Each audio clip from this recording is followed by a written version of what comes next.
야고보서 1장 2절로 4절까지의 말씀입니다. 신약성경 370면이 되겠습니다. 야고보서 1장 1절로 4절까지입니다. 내 형제들아, 너희가 여러 가지 시험을 만나거든 온전히 기쁘게 여기라. 이는 너희 믿음의 시련이 인내를 만들어내는 줄 너희가 아니라. 인내를 온전히 이루라. 이는 너희를 온전하고 구비하여 조금도 부족함이 없게 하려 함이라. 야고보서는 예수님의 동생 야고보가 보낸 서신입니다. 원래 야고보는 예수님의 동생이었지만 예수를 믿지 않았어요. 근데 그 야고보가 부활하신 주님께서 야고보를 만나시고 그때 그는 하나님 앞에 헌신하고 예수를 믿는 제자가 되었고 초대 예루살렘 교회 감독으로 헌신했던 인물임을 알 수 있습니다. 자, 야고보서에 보면 처음 인사를 마친 후 첫 번째 주제로 시험에 대한 말씀을 하고 있습니다. 형제들아, 너희가 여러 가지 시험을 만나거든. 이 말은 그 원문의 뜻을 보면 시험의 분량을 말하는 것이 아니라 시험의 다양성을 말씀하는 것을 볼 수 있습니다. 온갖 종류의 시험을 만나며 너희가 살아간다. 예수 믿으면 만사형통하고 예수 믿으면 무조건 잘 됩니다 라고 하는 생각은 사실 어린 생각입니다. 알고 보면 성공이 더 무서운 시험인 것을 알 수 있습니다. 여기 보면 하나님께서 우리에게 시련을 주신다. 또 시련을 통하여 말씀하고 계심을 알 수 있습니다.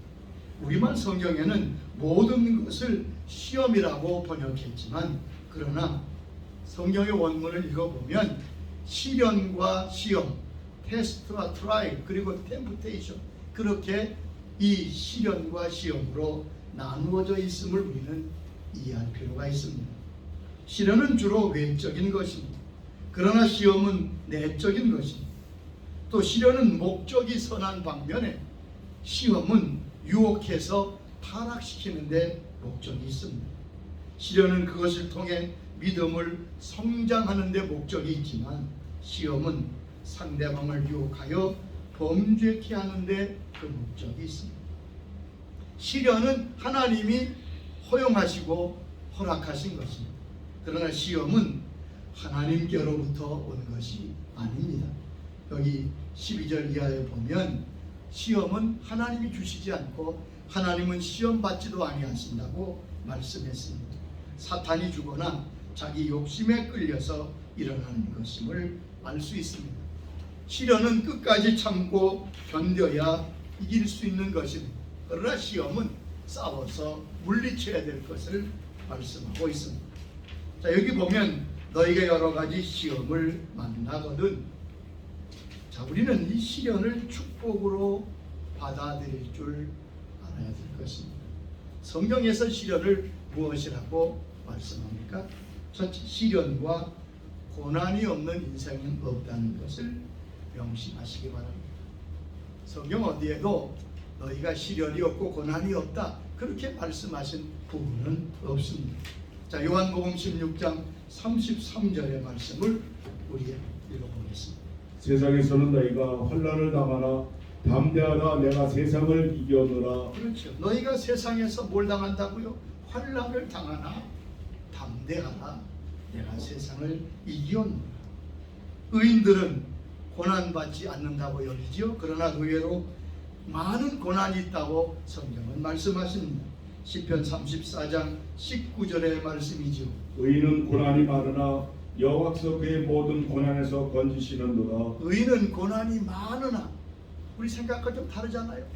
의인은 의롭게 살면 고난이 없어야 될 것 같은데 의인은 고난이 많으나 여호와께서 그 모든 고난에서 건지신다고요. 욥은 고난에 대해서 이렇게 우리에게 말씀하고 있습니다. 욥기 5장 7절에 말씀하셨습니다. 사람은 고생을 위하여 났으니 불꽃이 위로 날아가는 것 같으니라. 사람은 고난을 위해 났다고. 그러므로 고난과 시련을 당하는 것은 결코 이상한 일이 아닙니다. 베드로전서 4장 12절에 말씀하셨습니다. 사랑하는 자들아 너희를 연단하려고 오는 불시험을 이상한 일 당하는 것 같이 이상히 여기지 말고 시험 당하는 거 이상한 일 아니에요. 고난 당하는 거 이상한 일 아닙니다.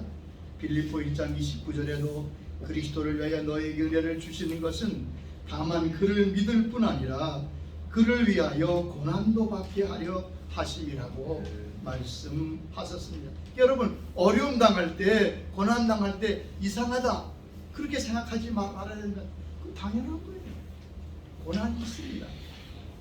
그것이 성경이 말씀하는 우리의 인생의 삶입니다. 또한 하나님은 우리의 앞길에 형통한 길과 곤고한 날을 병행하여 두셨다고 말씀하셨습니다. 전도서 7장 13절 14절에 보면 하나님의 행하시는 일을 보라 하나님이 굳게 하신 것을 누가 굳게 하겠느냐 형통한 날에는 기뻐하고 곤고한 날에는 생각하라. 하나님이 두 가지를 병행하게 하사 사람으로 자민의 일을 능히 헤아려 알지 못하게 하셨다고 말씀했습니다. 형통으로만 사는 인생은 없습니다. 곤고함도 있습니다. 하나님은 형통함과 곤고함을 골고루 맛보게 하시며 살도록 우리 인생을 인도하십니다. 그러므로 우리는 시련과 고난의 의미를 바로 알아야 됩니다. 성경은 시련과 고난을 다음과 같다고 말씀하십니다. 첫째, 시련은 생명적 의미가 있습니다. 내가 시련을 당하는 것은 내가 살아있다는 증거입니다. 시련이 있다는 것은 내가 하나님께 속한 자라고 하는 명백한 증거가 됩니다. 시련과 시험이 계속 있다는 것은 내가 살아있고 가치가 있다는 것을 의미합니다. 히브리 12장 8절에도 말씀하지 않았어요? 징계는 다 받는 것이거늘 너희에게 징계가 없으면 사생자여 참 아들이 아니니라. 징계가 누가 좋겠어요? 그러나 징계가 없으면 그는 참 아들이 아니라는 거예요. 그러므로 고난은 바로 생명적 의미가 있습니다. 이도 시시한 사람에게 시험도 안 해요.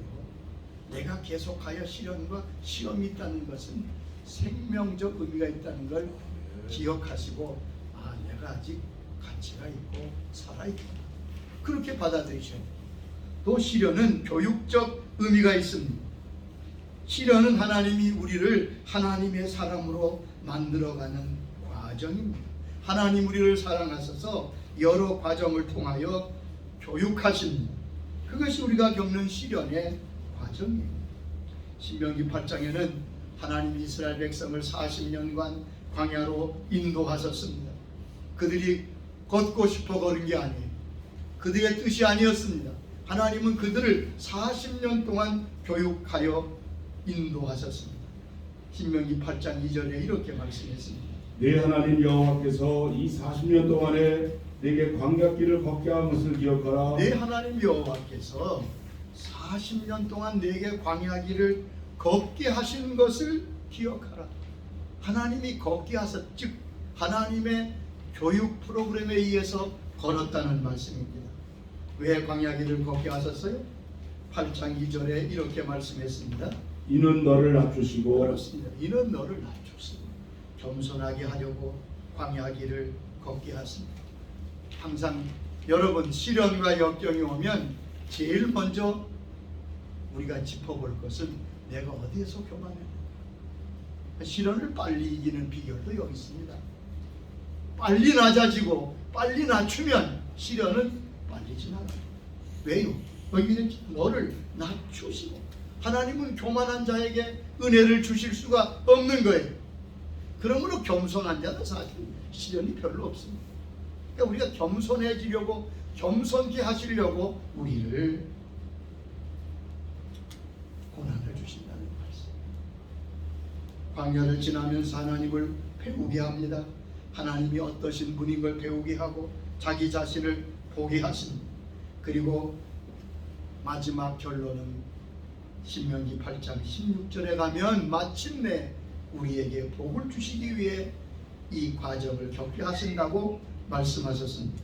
이는 다 너를 낮추시고 너를 시험하사 마침내 내게 복을 주려 하심이었느니라. 마침내 내게 복을. 여러분, 그러니까 우리가 받는 시련과 역경은 다 과정입니다. 그것이 목적이 아니에요. 하나님 우리를 골탕 먹이고 우리가 고난당하는 것을 절대 기뻐하시는 분이 아닙니다. 하나님을 오해하지 말아야 됩니다. 하나님 왜 내게 이런 고난을 우리를 미워서 그러시겠어요? 에레미야 3장 33절은 하나님께서 우리에게 고난을 주실 때 하나님이 가지시는 마음을 이렇게 우리에게 말씀하십니다. 주께서 인생으로 고생하게 하시며 근심하게 하심이 본심이 아니시로다. 사람으로 근심하고 걱정하고 고생할 때 하나님은 절대로 그것 때문에 기뻐하지 않습니다. 본심이 아니시로다. 결국 복을 주기 위하심이라고 말씀했습니다. 그러면 우리가 광야를 통과하며 이 시련을 통과하며 하나님께 받는 복이 무엇입니까? 마침내 복을 받게 하신다면요. 무슨 복을 받게 하십니까? 우리는 하나님이 마침내 주시는 복의 내용이 무엇인가를 아는 것이 필요합니다. 첫째는 기도하게 하십니다. 광야를 통과하면서 하나님의 사람은 드디어 기도를 배우게 됩니다.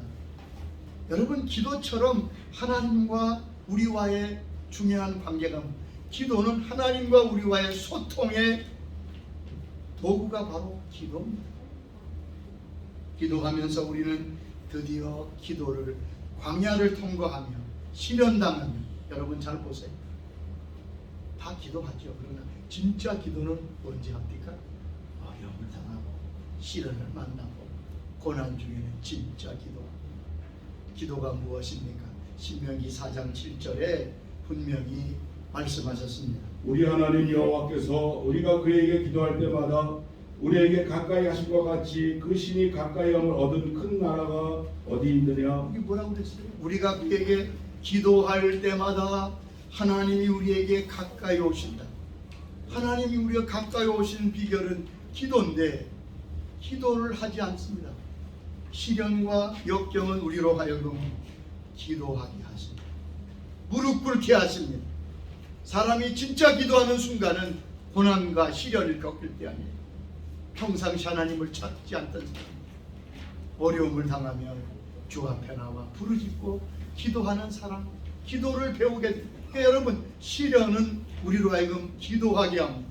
그러므로 너희 중에 고난당하는 자가 있느냐? 저는 뭐하라고요? 기도할 것이요. 기도해야 돼요.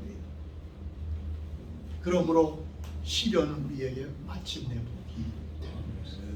두 번째 시련은 하나님을 만나게 합니다. 십자가를 만나게 합니다. 여러분, 하나님은 볼 수 없는 분입니다. 그러나 만날 수는 있습니다. 이게 아이러니 같지만 하나님은 볼 수 없는 분이에요. 영이시기 때문에 하나님은 본 사람이 없습니다. 그러나 하나님을 만날 수는 있습니다. 그것이 바로 광야를 통과하는 사람들이, 시련과 역경을 통과하는 사람들이 받는 복입니다. 에레미야 29장 13절에 말씀하십니다. 너희가 온몸으로 나를 구하면 나를 찾을 것이요 나를 만나니라. 온 마음으로 하나님을 찾으면 나를 만나리라. 나를 만나리라.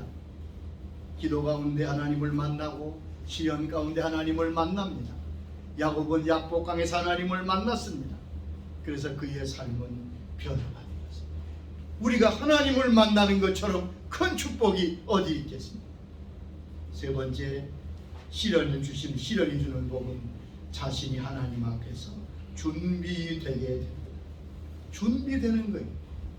여러분, 가장 큰 축복은 하나님께 쓰임받는 복입니다. 하나님께서 나를 쓰시기 위해서 준비시키는 과정이 바로 광야고 시련입니다. 하나님은 우리를 그릇으로 비유했습니다. 큰 집에 많은 그릇이 있는 것처럼 하나님의 사람들은 그릇이라. 오물투성이의 그릇에 음식을 담을 수 없어요. 깨끗하지 못한 그릇에 귀한 것을 담지 못합니다. 그러므로 시련은, 고난은 우리로 하여금 믿음의 그릇, 사명의 그릇, 겸손의 그릇을 만들어가는 과정입니다. 그러므로 시편 119장 67절에도 이렇게 고백했습니다. 고난당하기 전에는 내가 그릇 행하였더니 이제는 주의 말씀을 지키나이다. 그렇습니다. 고난당하기 전에는 내가 그릇했습니다. 내가 엉터리로 살았습니다. 하나님을 반역했습니다. 그러나 이제는 주의 말씀을 지키나이다. 하나님이 쓰시는 그릇은 어떤 그릇이라고요? 디모데서에 이렇게 말씀했습니다. 디모데후서 2장 21절에 말씀하셨습니다. 누구든지 이런 것에서 자기를 깨끗게 하면 귀히 쓰는 그릇이 되어 거룩하고 주인의 쓰심에 합당하며. 그렇습니다. 자기를 깨끗하게 할 때 쓰임받게 된다. 아멘. 광야의 시련을 통과하면서 죄를 회개하고 자아가 깨어지고 낮아져서 깨끗한 그릇이 되어 하나님의 쓰시는 사람이 되는 것, 이것이야말로 마침내 받는 축복. 마지막 네 번째 복이 무엇일까요? 쓴 것이 달게 되는 축복을 체험하게 됩니다. 마라의 쓴물이 달게 되는 축복, 쓴 시련과 고통이 축복으로 바뀌는 놀라운 역사를 체험하게 됩니다. 우리가 다 그런 체험을 하며 여기까지 걸어왔습니다. 어떤 분이 남이 운영하던 공장을 인수했습니다. 근데 그 장로님은 몹시 신앙이 신실한 분이셨어요. 그래서 3년 동안 그 공장에서 밤낮 저녁에 기도했다. 그래서 어려울 때마다 3년 내내 적자투성이. 그러나 그는 실망하지 않고 끈질기게 하나님의 은혜를 구하며 그 광야를 통과했어요. 그런데 3년 후부터 하나님께서 은혜를 주십니다. 그 주위에 많은 공장들이 문을 닫았는데 그 공장만 계속 번성합니다. 사람들이 그래요. 저기는 주일마다 꼭 쉬는 공장인데 저렇게 잘 되는 게 이해가 되지 않아요. 그분이 그렇게 말씀합니다.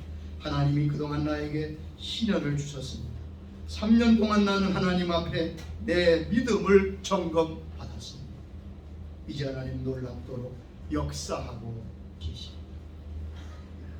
하나님의 주시는 시련 뒤에는 하나님의 위로와 축복과 보상이 있다. 여러분, 당하는 고난과 역경과 시련만, 그 시련에 빠지지 말고 마침내 내게 복을 주려 하신다는 이 목적을 붙들고 시련의 과정을 잘 이기며 승리하는 하나님의 사람들이 될 수 있기를 주의 이름으로 축원합니다. 아버지 하나님 감사합니다. 오늘도 말씀해 주셔서 감사합니다. 주께서 주신 말씀처럼 고난 당한 자라면 저는 기도할 것이, 여러 가지 시험을 만나거든 온전히 기쁘게 여겨 시련이 결코 우리를 망하게 하거나 무너뜨리는 것이 아니라 하나님의 뜻을 이루며 마침내 하나님의 영광을 보게 되는 과정인 것을 깊이 깨닫게 하소서. 이 시련 앞에 겸손하게 엎드려 기도를 배우며 하나님을 만나 뵙는, 그리고 마침내 하나님의 은총에 참여하는 축복을 지어 주의 자녀들이 되게 하여 주시옵소서. 예수님의 이름으로 기도하옵나이다. 아멘. 이제는 우리 주 예수 그리스도